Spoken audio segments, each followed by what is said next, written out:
Come with us as we travel to the small community-owned island of Gigha.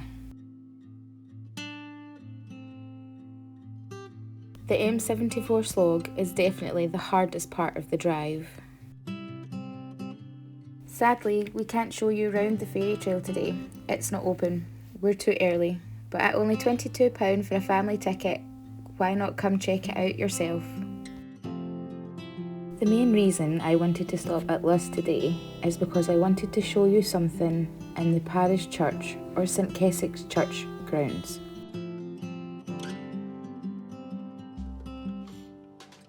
St Kessic's church, as we see it today, was built in 1875. However, it has a much older significance than that, dating from around 510 AD. Kessic, an Irish royal and bishop missionary, found himself at Dumbarton and later became the apostle of the Lennox area.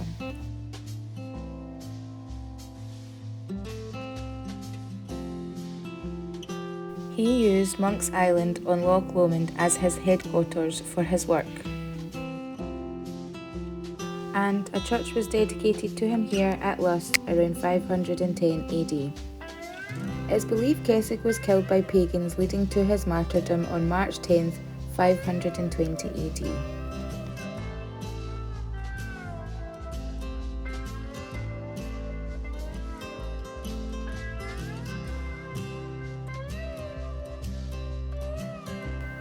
Although all that's very interesting, what I really wanted to show you is this. The Hogback Stone. Dating from the 11th century, this Anglo-Scandinavian curved ridgeback stone with decorative shingles is the burial site of a Viking.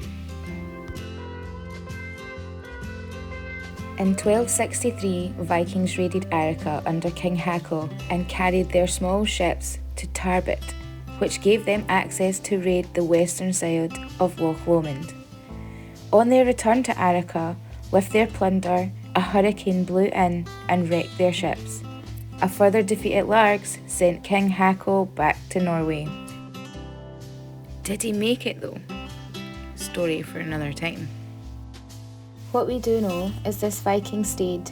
He made a life for himself here on the barny banks of Loch Lomond, and so did many more. If Lust is too busy for you, drive 10 to 15 minutes up the road to Inveruglas. We camped here a couple of years ago. Don't forget to visit the An Cian Moor viewpoint, which is beautiful at sunrise and sunset. Don't forget your permit though, link below.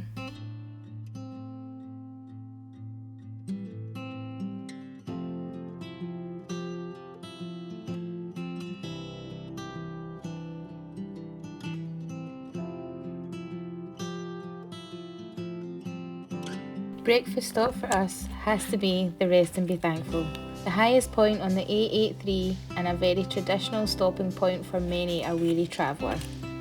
We always stop here. You get the best breakfast rolls and hot chocolate ever. Bring cash, and remember, he's closed on Tuesday, guys. If you fancy a more sophisticated lunch, I definitely recommend Loch Fyne Oyster Bar, for a fancy lunch that caters to all, not just seafood fans. Right next door you have the Tree Shop, which is a fantastic garden centre, gift shop and cafe serving light lunches and cakes. The coffee here is from Thompson's in Glasgow, the oldest roaster in Scotland. Gateway to the Highlands and Islands, Inveraray was established in 1745 by the 3rd Duke of Argyll, head of Clan Campbell. Sadly, the Maritime Museum is closed, but the Vital Spark still stands pride of place in the pier. Watch out for the phantom ship that marks the death of a senior Campbell clan member. And listen out for the harpist ghost that can be heard along Inveraray Castle. All in all, Inveraray is a lovely stop for food, shops and walks, taking in the views of the neo-Gothic castle and surrounding countryside. Loch Gilphead has a little bit of everything. It's the perfect stop for picking up any last minute things.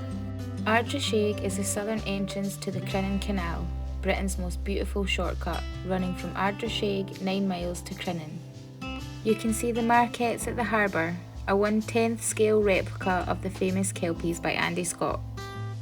The last main stop before the ferries to Gigha and Islay is Tarbert, the idyllic gateway to Kintyre and one of Scotland's few natural harbours. The starting point to the Kintyre Way, and you can also catch a ferry to Portavardy on the neighbouring Killaloe Peninsula for roughly £27 return for car and driver.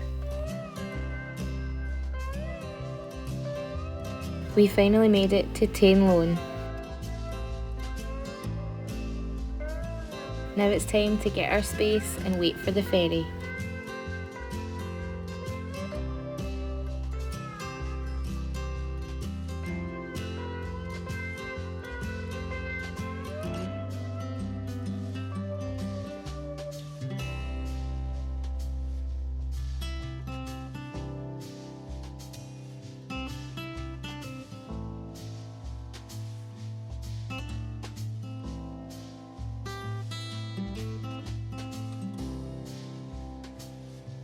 Think we'll be lucky. It looks quiet.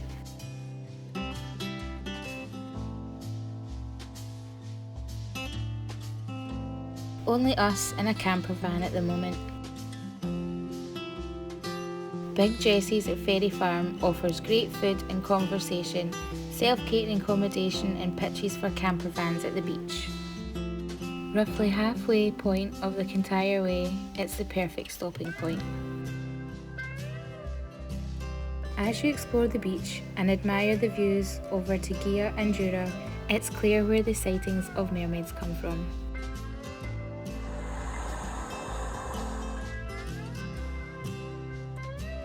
Gigha's ferry is a turn-up and go route with 12 car spaces, so make sure you arrive in plenty of time. It's first come, first serve. The ferry runs every hour on the hour from Tainlone except 1 p.m, that's lunch, and it takes roughly 20 minutes to reach Gigha. Today it costs us £38 return, that's for a car, 2 adults and 2 kids. As long as we return in 6 months, we're good to go. Cash or card is accepted on this route.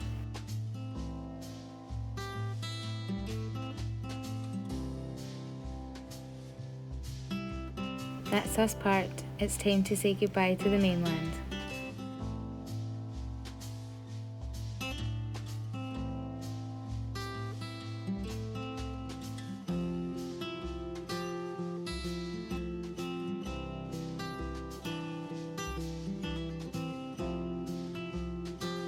There was only 8 vehicles on the ferry due to the 2 camper vans.